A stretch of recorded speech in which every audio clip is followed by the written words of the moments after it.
Isang magandang araw sa inyo Sir Will at sa masugid ninyong mga tagapakinig.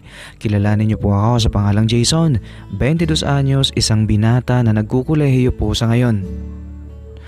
Umalis si mama at papa nung araw na ito.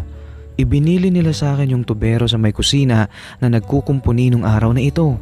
Isang matangkad na moreno na nag-aayos ng daanan ng tubig sa ilalim ng aming lababo. Sabi ko, "Kuya, nagri-ring po yung cellphone ninyo, may tumatawag po ata sa inyo." Ngunit biglang lumingon sa akin itong tubero na matangkad na moreno sabay sabing, "Babayaan mo lang yan boy, wala yan, yung girlfriend ko yan." Sumangot naman agad ako sa kanya, kuya, baka po emergency yan. Kanina pa po yung tumatawag, di nyo po napapansin. Baka po kailangan talaga kayo ng jeep nyo." Dito na po biglang tumayo si kuyang matangkad na moreno na nag-aayos ng daanan ng tubig, sabay dampot niya sa cellphone niya at nagtaas siya ng boses niya na parang kaaway niya na ang girlfriend niya. Sinasabing ganito po, "Sir Will, bahala ka. Hiwalayan mo ako? Hiwalayan mo ako. Kung hiwalayan mo ako, gawin mo. Wala akong pakialam sa'yo. Alam mo nang nagtatrabaho ako, pinag-iisipan mo ako ng masama. Hindi ako nang bababae. May 2 akong anak, gagawin ko pa yan. Wala na nga kaming makain sa bahay. Pinagbibintangan mo pa ako ng bababae. Puro trabaho ang ginagawa ko ngayon. Hindi iwan mo ako." Ang wika po niya, Sir Will, sa kausap niya sa cellphone niya na girlfriend po niya ata. Napikon at nagalit si kuya sa girlfriend niya na pinagbibintangan siyang ng bababae raw kuno siya, pero ang totoo, siya po ay nag-aayos ng ilalim ng lababo namin nung time na yon, Sir Will. Si kuyang matangkad na moreno na nakuha ni mama at papa na mag-ayos ng daanan ng tubig sa aming kusina nung araw po na ito. Nung matapos siyang kausapin ng girlfriend niya, humiga po siya sa sahig. Opo, humiga siya. Muli niyang inilagay ang sarili niya sa ilalim ng lababo habang ang kalahati naman ng katawan niya ay nandoon sa may sahig malapit sa lamesa. Ang bewang niya at ang legs niya, binti niya, nandoon sa may malapit sa may lamesa. Nakikita ko po. Nagpatuloy siya sa pag-aayos ng daanan ng tubig sa may lababo namin nang bigla siyang nakisuyo sa akin na kunin ko raw yung liabi krisin doon sa may bag niya sa ibabaw po ng mesa, Sir Will. "Boy, pasuyo nga ako ng liabi krisin sa may bag ko dyan sa may ibabaw ng lamesa." Wika po ni kuya noon. Hindi ko na nainom ang tubig na iniinom ko, agad kong kinuha yung liabi krisin sa may bag niya sa ibabaw ng lamesa. Nahanap ko naman po iyon at pumunta ako sa kanya. Yumuko po ako kasi yung mukha niya, yung kalahati ng katawan niya nasa ilalim ng lababo. Yumuko po ako at halos napaluhod na po ako sa may sahig upang iabot ang liabi krisin na sinasabi niya. At si kuyang matangkad na moreno na nakahiga sa sahig noon. Dito na po ako biglang kinabahan, Sir Will, nang mapadako ang mata ko noon papunta sa may lamesa. Opo, bago napunta at napadako ang mata ko sa may lamesa, may nadaanan ng mata ko. Napadako ang mata ko sa isang bagay na mayroon din po ako. At alam niyo po kung ano ito, Sir Will? Habang iniaabot ko ang liabi krisin sa kanya, kay kuyang matangkad na technician ng tubig, kung gaano po kakapal at kabigat yung liabi krisin na kinuha ko sa bag niya, ay ganun rin po yung nasaksihan ng mga mata ko, Sir Will, nung mapadako ang mata ko sa nilalang na meron po siya at meron din po ako. Nakamaong po siya noon at nakasando po siya na puti habang nag-aayos siya sa may ilalim ng lababo namin. Kinakabahan na po ako nito, Sir Will, noong mga oras na ito dahil matindi po talaga. Nabulunan ako noon, sabay inilayo ko ang mata ko sa nilalang na yon na pagmamay-ari ni kuya na matangkad dahil lalaki po ako, Sir Will, pero confused ako noong mga oras na ito. Hindi ko talaga alam ang sarili ko kung bakit ako kinakabahan kapag nakakakita ako ng mga sekreto ng mga tao. Nakamaong pa naman noon si kuya. At kaming dalawa lang doon sa may kusina, Sir Will. At hindi talaga maalis ang mata ko doon sa sa nilalang na basta yung nilalang na meron siya. Inabot ni Kuyang Matangkad ang liabi krisi na inihaabot ko sa kanya noon at nagpatuloy po siya sa pag-aayos ng daanan ng tubig sa lababo namin. Bigla akong naisip nung mga oras na yun, sabi ko, Hanep, grabe naman tong si Kuya. Ang tindi naman ni Kuya. Pag matangkad pala talaga, sigurado na, pinagpala pala talaga, Sir Will. Sana ganun rin ako. Kasi ako, Sir Will, hindi po ako ganun eh. Kilala kong sarili ko. Alam ko na tuwing pinapaligaya kong sarili ko, kulang talaga. Hindi talaga katulad ng kay Kuya. At wala lang talaga ang sakin. Walang sinabi ang sakin at habang nandoon po ako sa kusina nagbabantay sa nagkukumpuni ng lababo namin, yung matangkad na moreno, hindi talaga makaiwas ang mata ko habang iniinom ko ang isang baso ng pitsil doon sa may lamesa. Umalis na po ako nito at bumalik ako sa may lamesa at binabantayan ko po siya kagaya po ng bilin sa akin ni Mama at Papa. At napapadako talaga ang mata ko, Sir Will, sa nilalang na pagmamayari ni Kuyang Matangkad. At nakita ko ang paha niya noon. Parang balat ng baka ata yung paha niya. At pansin na pansin ko talaga, Sir Will. Kasi kung iba, wala kang mapapansin eh. Pero sa kanya mapapansin mo talaga. Yung iba kasi flat, pero sa kanya hindi flat eh. Talagang pa-curve. Ang swerte naman talaga nitong si Kuya na nag-aayos ng lababo namin. Sana all, sana ako din. Ang wika ko na lang po noon habang iniinom ko ang tubig. Naisip ko noon, Sir Will, paano kaya pag nasa bahay si Kuyang Matangkad na ito? Paano kaya niya pinapaligaya ang sarili niya? Bulong ko sa sarili ko. Siguro lagpas po sa kamay niya. Hindi ko alam, hindi rin natin masasabi. Pero sa tingin ko hindi pa yan. Hindi pa talaga yan. What if? What if? What if makita ko ang totoong kalagayan niyan? Hindi pa ata yan eh. What if galit na galit yan? Siguro, mas matindi pa po dyan, Sir Will, ang nilalang na yan na sikreto niya.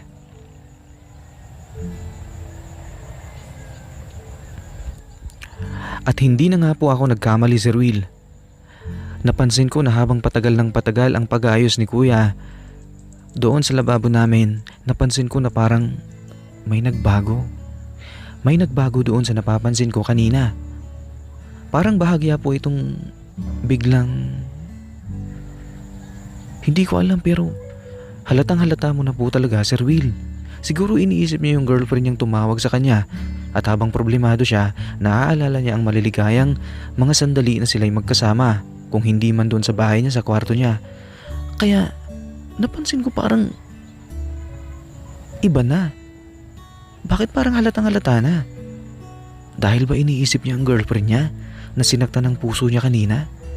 Kaya ngayon, talagang kitang-kita mo na. Parang galit na po, Sir Will, ang nilalang na sinasabi ko sa inyo kanina na kanina ko pa po napapansin. Mahahalata mo na talaga yun sa kanyang maong na pantalon. Siguro naaalala niya yung mga pinagsamahan nila ng jeep niya habang inaayos niyang ilalim ng lababo namin.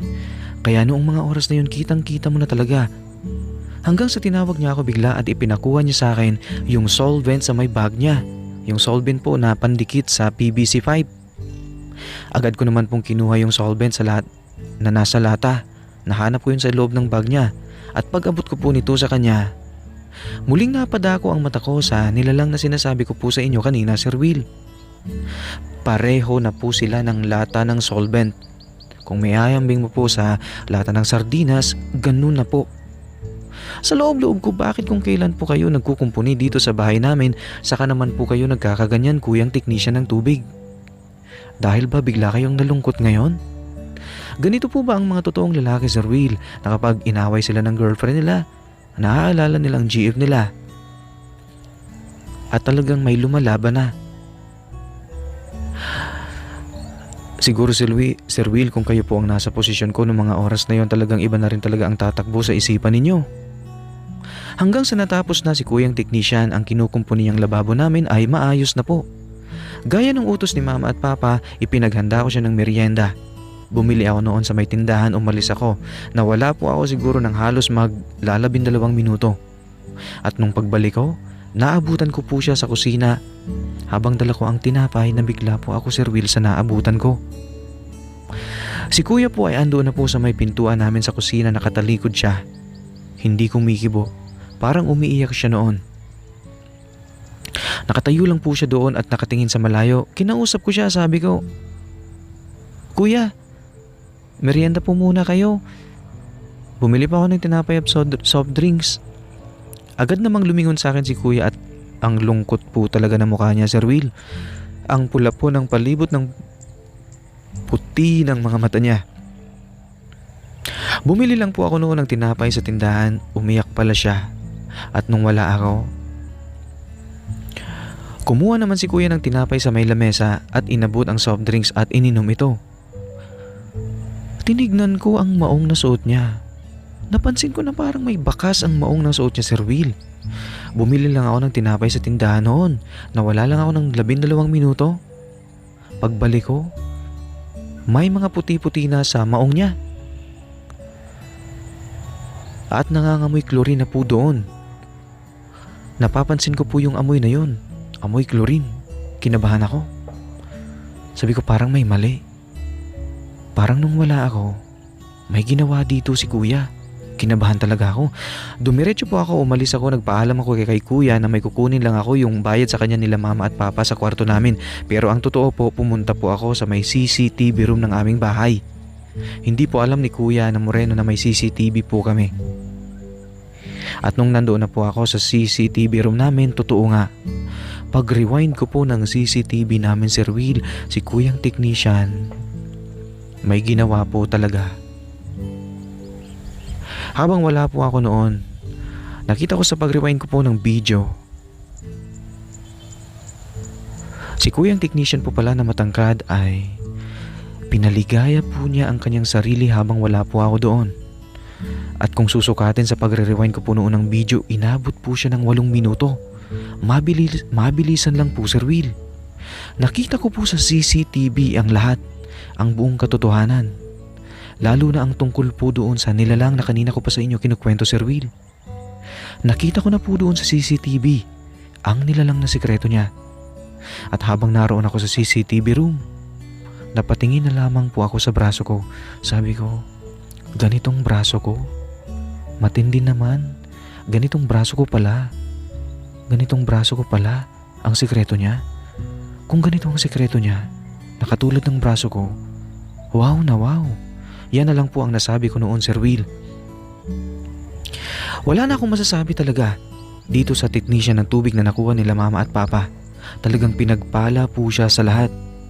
Sa lahat-lahat na po. Moreno na, matangkad pa. Higit sa lahat, katulad pa pala nitong braso ko, Sir Will. Ang sikreto po niya. Hanggang sa bigla kong nakita sa CCTV na pauwi na po pala si Kuya. Hindi ko pa naiaabot ang sahod niya. Aalis na pala siya. Dali-dali akong bumaba ng bahay at hinabol ko po siya. Dahil dala niya na ang bag niya, yung mga tools niya at uuwi na. Buti at nahabol ko pa po siya, sabay sabi ko po sa kanya, "Kuya, sandali. Sandali lang, Kuya. Ano po pala pangalan niyo?"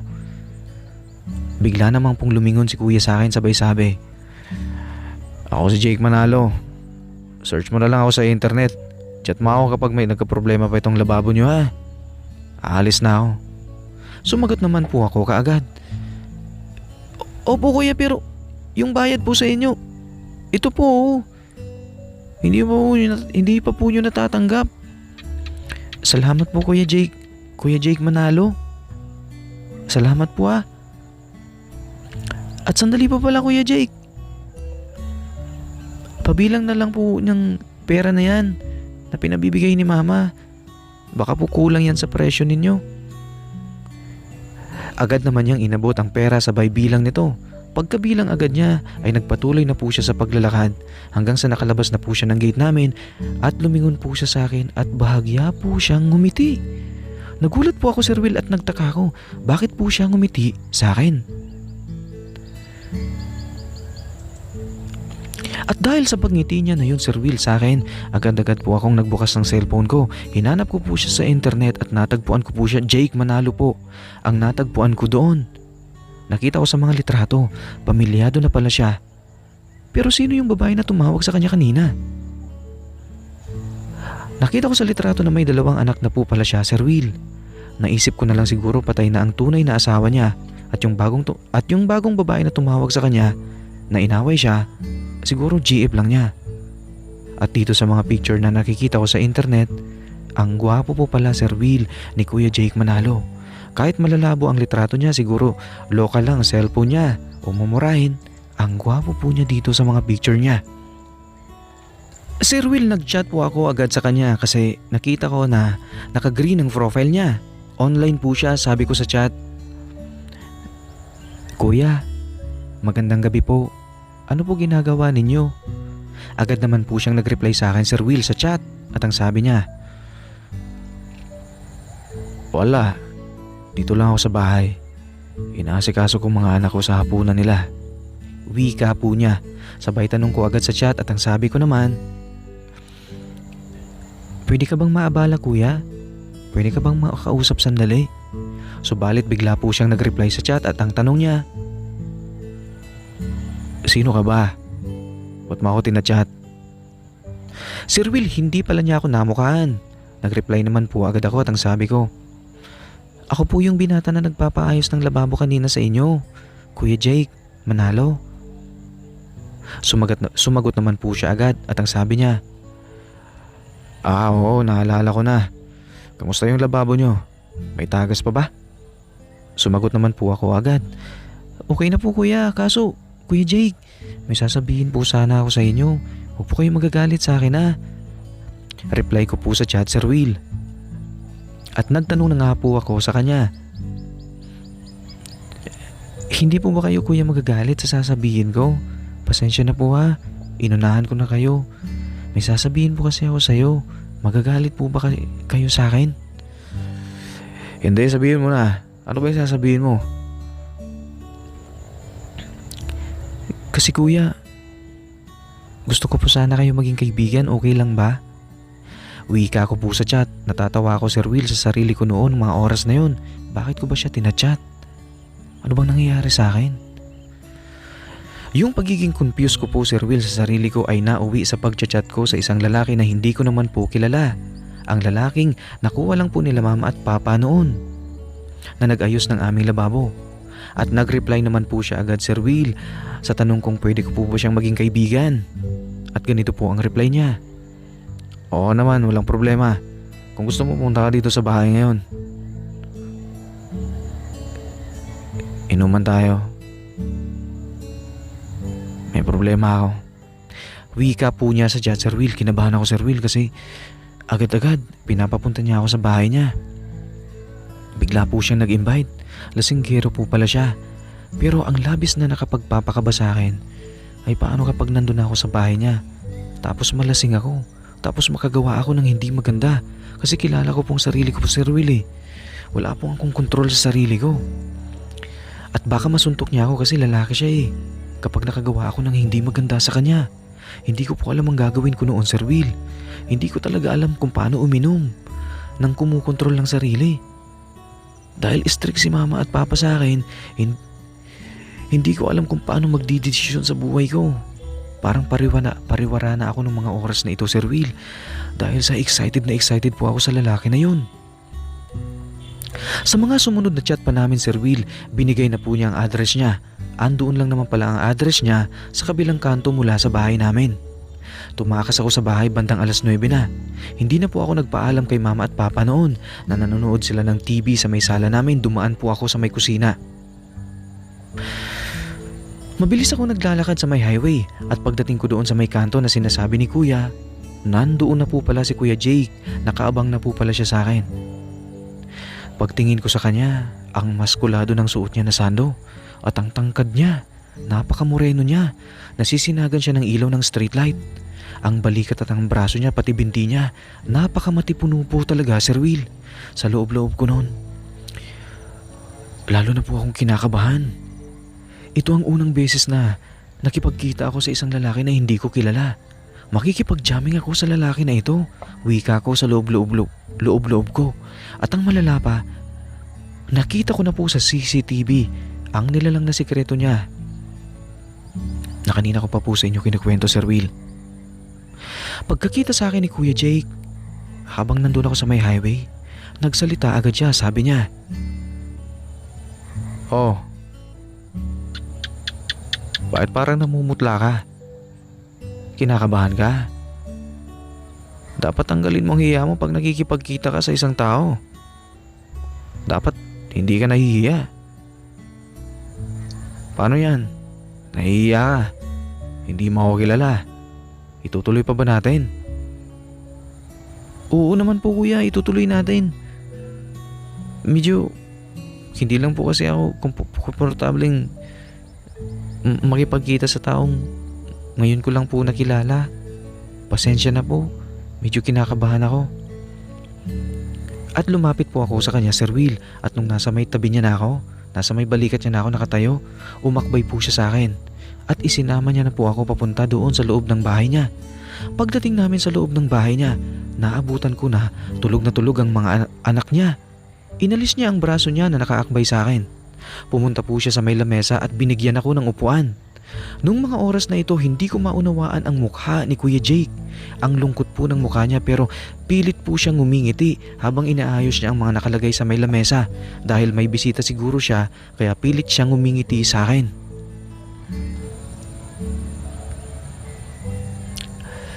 Nagtanong na po ako. Sabi ko,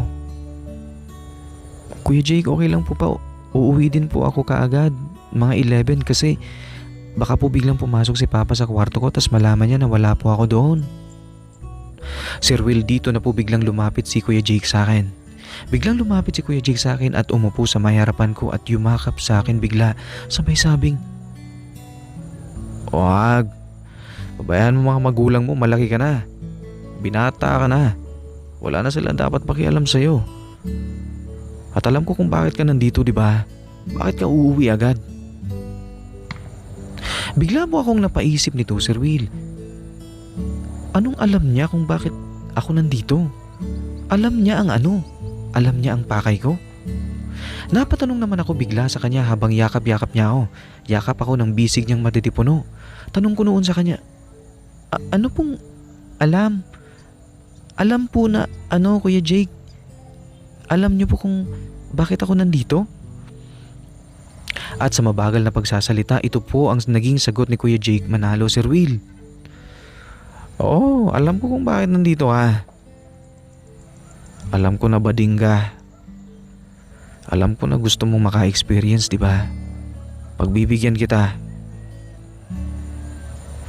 Sir Will, natulala po ako sa mga tinuran, mga salita ni Kuya Jake Manalo. Dito na po ako parang nilagnat. Napahiya po ako, nahiya po ako sa sarili ko. Natatakot po ako, Sir Will. Unang beses kong mag-isa. Nag-isa ako sa mantika na hindi ko naman alam na ganun palang mangyayari. Ganun pala siya kumilatis ng tao. Alam niya daw kung anong pakay ko. Wala naman yun sa isip ko. Ang gusto ko lang naman po ay maging kaibigan siya at magka-jamming kami. Pero sinabi niya na gusto ko raw maka-experience. Grabe po, Sir Will, hindi kayo maniniwala, pero ito po ang naging bungad niya sa akin habang yakap-yakap niya po ako. Hindi ko po alam kung natatakot na ako, na parang kinikilig ako, o natatakot ako at gusto ko na pong umuwi noon. Dito na po biglang umalis si Kuya Jake at pumunta sa may kwarto ng bahay niya. Inayos niya po ang higaan niya doon, unan at kumot. Ipinagpag niya ang mga yon dahil siguro maalikabok na. Kinakabahan na po talaga ako nito, Sir Will. Sabi ko, sarili ko, uuwi na ako. Parang hindi ko kaya itong nangyayari. Nakita ko pa naman sa CCTV namin kung gaano katindi ang sikreto niya. Siguro uuwi na ako. Namamakla ata itong si Kuya Jake dati. Sanay na sanay sa mga ganito. Hindi naman itong pakay ko. Bakit siya ganito? Bakit niya nangunguna siya? Alam niya na. Ang bulong ko po noon sa sarili ko, Sir Will. Siguro pagkatapos ito, kung mangyayari ang mga mangyayaring nasa isip niya, siguro hihingi siya ng pera sa akin. Nag-aagawan na po ng mga oras nito, Sir Will, ang pag-iisip ko. Parang napapraning na po ako kay Kuya Jake habang nasa kwarto siya nag-aayos ng higaan doon.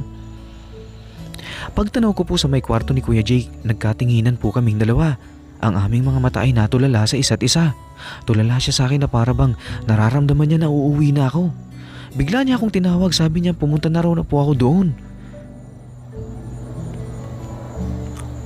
Sa sobrang kaba ko po, Sir Will, bigla po akong napatanong.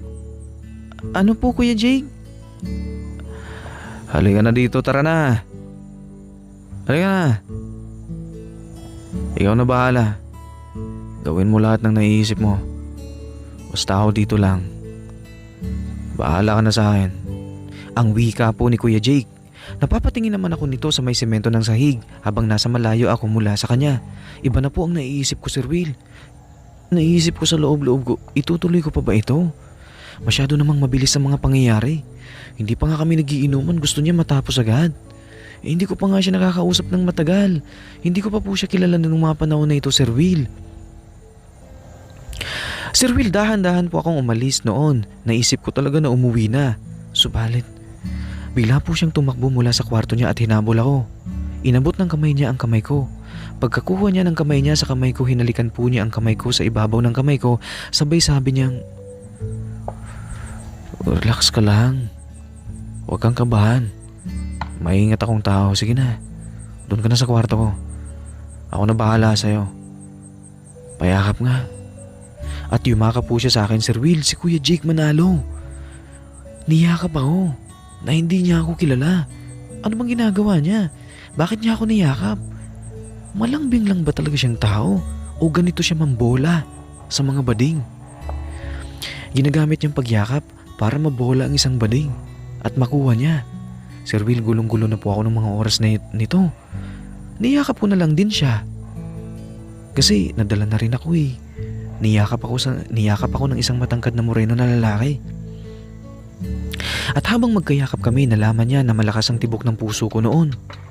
Kaya bigla niya po akong hinalikan sa may noo ko. Ang nipis po pala ng mga labi ni Kuya Jake. At ang halik na yon ay hindi ko talaga makakalimutan hanggang ngayon, Sir Will, habang kinukwento ko ang kwento na ito sa inyo.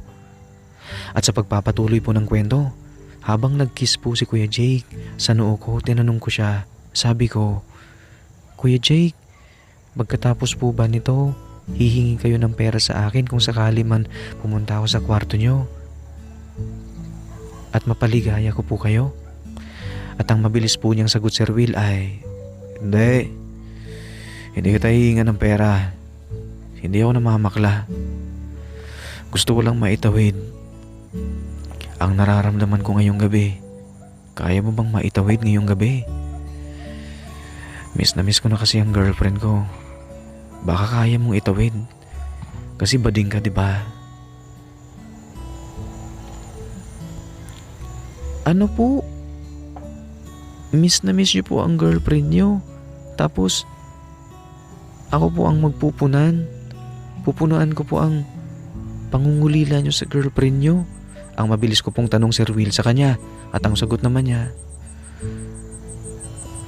bakit hindi pa pwede? Di ba katulad ko naman na lalaki ang hanap mo? Di ba gusto mo ako?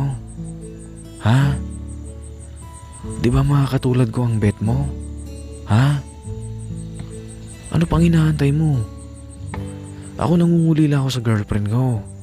Ikaw naghahanap ka ng lalaki na kagaya ko. Kaya ito na ang hinahanap mo. Ibibigay ko na sa'yo. Magbaback out ka? Hindi naman po sa ganun, Kuya Jake. Kasi ang bilis po talaga ng mga pangyayari. Confused pa nga ako sa sarili ko kung tulog bang gusto ko tong ginagawa ko o hindi. Tapos ngayon ganyan kayo. Naguguluhan lang po ako.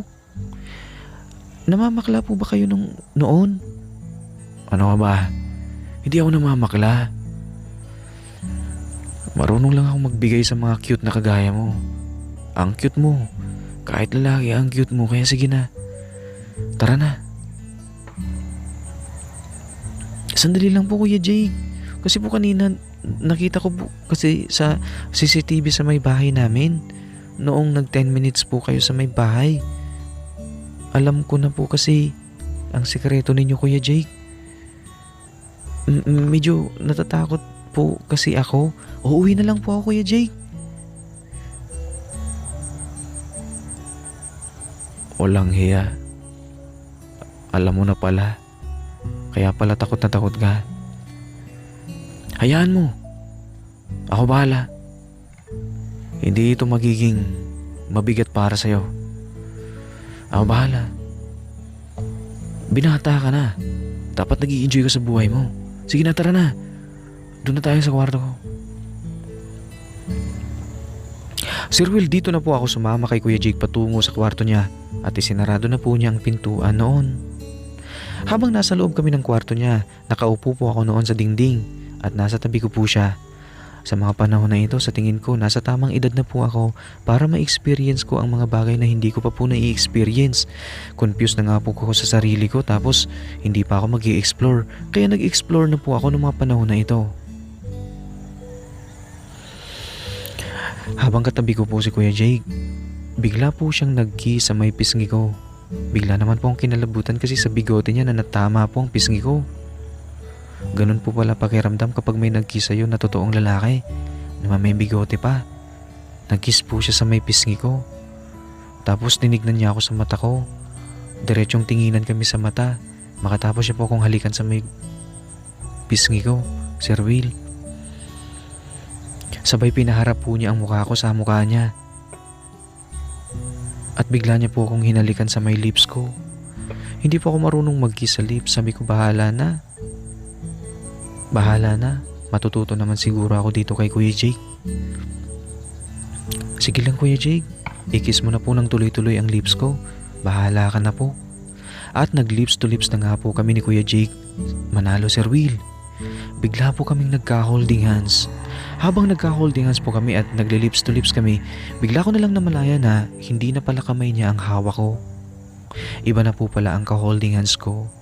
Ang ka-holding hands ko na po pala ay ang nakita ko po noon sa may CCTV ng bahay namin, Sir Will. Dito ko na po napatunayan na totoo po talaga ang lahat, Sir Will.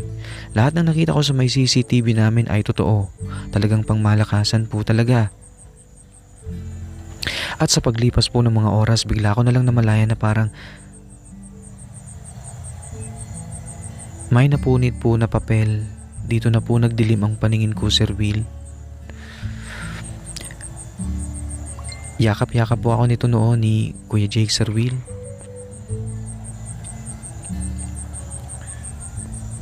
Nahimatay po ako. Hindi ko na po alam ang mga sumunod na oras. Kasi po parang may napunit na papel noon. Mga bandang 12:00 nagising po ako. Katabi ko na po si Kuya Jake. Nakayakap po siya sa akin at pagod na pagod po siya at tulog na tulog po siya. Agad naman akong bumangon at hinanap ko yung mga damit ko at agad po akong umalis. Naiwan si Kuya Jake doon na tulog siya noon. At yung bagay na nakita ko noon sa CCTV, abay, buhay na buhay pa. Nakita ko na parang gusto pang makipaglaban sa digmaan noon, Sir Will. Pero umalis na po ako at napansin ko na parang may masakit po sa akin. Parang hirap na hirap po ako maglakad, Sir Will, noon habang pauwi ako sa bahay. Pero dumiretso pa rin po ako noon sa bahay at nadatnan ko si Papa sa may pintuan namin naghihintay sa akin. Mag-alas 3 na po ng umaga. Si Papa pala ay nakaabang sa may pintuan ng bahay. Napagalitan po ako ni Papa. Naglaskwatsa na naman raw po ako nang hindi nagpapaalam ng hating gabi. Tinanong pa ako ni Papa kung bakit ganun po ako maglakad. Sabi ko wala po ito pa. Medyo may masakit lang po sa akin. Lumipas ang mga araw noon, Sir Will. Naiisip ko si Kuya Jake. 2 linggo na pong nakakalipas. Ano kayang ginagawa niya sa bahay niya? Maayos na ako. Naghilom na ang sugat ng papel na napunit. Puntahan ko kaya siya? Sir Will, bumalik po ako sa bahay ni Kuya Jake. Tanghali noon. Wala yung mga anak niya. Nasa eskwelahan. Naabutan ko si Kuya Jake doon siya sa kwarto niya. Nagsiselfone po siya. At sa tingin ko po may plano siyang gawin. Noong naabutan ko siya, may balak ata siyang paligayahin noon ang sarili niya. Bigla niya akong nakita na nakasilip ako sa may pintuan. Sabi niya, "Oh, nandiyan ka pala. Ang tagal na panahon na. Tara, tuloy ka. Gusto mo ngayon?" Ha? Agad-agad, Kuya Jake. Di mo man lang ba ako yayayain magkape? Yun agad ang naisip mo, Kuya Jake? Ano pa ba? Yun naman talaga pinunta mo dito, di ba? ang muli akong makita. Makita ang alin, Kuya Jake? Ako. At ang ano ko. Nawalan ka ng malay nung gabi na yun. Kaya siguro hinahanap-hanap mo na ako. Opo, alam ko po. Nawalan nga ako ng malay noon. Kaso, baka hindi po pwede ako ngayon, Kuya Jake, kasi kahit 2 linggo na nakakalipas, kahit naghilom na po, baka mapunit na naman ang papel na yon. Kaya wag na po ngayon. Ano ka ba? Magiging maingat ako sa bawat hakbang na gagawin ko. Bibigyan kita ng matinding pagmamahal. Pagmamahal na hindi nakakapagpanakit. Hindi mo mararamdaman. Kaya pumayag ka na. Sige na, tara na. Ewan ko sa'yo, Kuya Jake. Magkape na nga muna tayo. Wala na akong tiwala sa'yo, Kuya Jake. Alam na alam ko ng sikreto mo. Alam na alam ko kung hanggang saan yan umaabot. Kaya nawalan ako ng malay nung gabi na yun kasi naabot ata yan niya yung atay ko. Si Raulo ka talaga. Kung ano-anong sinasabing naabot ang atay mo. Tara, magkape muna tayo.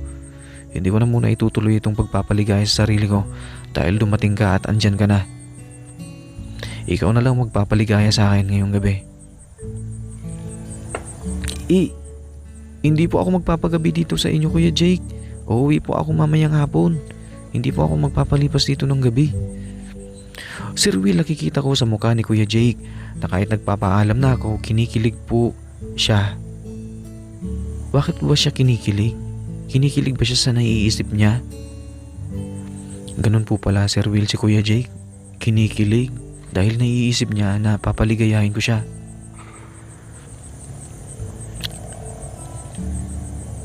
At pakamerienda namin, Sir Will, wala na. Noon nandoon na po ako sa kwarto niya. Bigla pong naghiwalay ang kaluluwa ko sa katawan ko. Bigla po akong nawala ng malay. At kumapit na lang po ako noon sa may kurtina. At pagkagising ko po, Sir Will, nasa tabi ko na si Kuya Jake. Pagod na pagod po siya. Nakayakap na naman siya sa akin at natanong ko sa sarili ko, may gusto kaya itong tao na ito sa akin? Yun po ang tanong ko sa sarili ko, Sir Will. O kaya baka wala naman siyang gusto sa akin. Ginagamit niya lang ako para mapaligaya ko siya. At naitatawid kong mga pangangailangan niya sa araw-araw niya. At habang nasa tabi ko si Kuya Jake, pagod na pagod siya, bumangon ako at hinanap ko mga damit ko. Umalis na naman po ako nang hindi nagpapaalam sa kanya. Pagdating ko po sa bahay ni Papa, sa bahay namin, andyan na naman si Papa nakaabang sa may pintuan. Napagalitan na naman po ako ni Papa, Sir Will. Niyakap ako ni Papa noon ng mahigpit dahil nagkakasala raw po ako nang hindi niya alam. Ang anak niya raw po ay nagbibinata na. Pero ang hindi niya alam, nagdadalaga na. Nagdadalaga kasama ang isang lalaki na napakatangkad at moreno. Habang yakap po ako ni Papa, niyakap ko na rin siya ng mahigpit. Sabi ko, Pa, patawad po sa lahat ng nangyayari sa buhay ko. Hindi ko na po ata maipagpapatuloy ang lahi natin dahil iba na po ata ang gusto ko. Dito na po nagtatapos ang sulat ko, Sir Will. Pabalik-balik po ako lagi sa bahay ni Kuya Jake Manalo. Pagminsan wala po siya sa bahay niya, pagminsan nasa trabaho po siya, pero pagminsan naaabutan ko po siya sa may bahay niya. At ang pangangailangan niya po, Sir Will, pangangailangan sa isang babae na asawa. Ako po ang nakakapagbigay noon sa kanya mula nung nawala ang girlfriend niya. Palagi ko po siya napapaligaya, Sir Will, na itatawid ko po ang pangangailangan niya sa bawat gabi.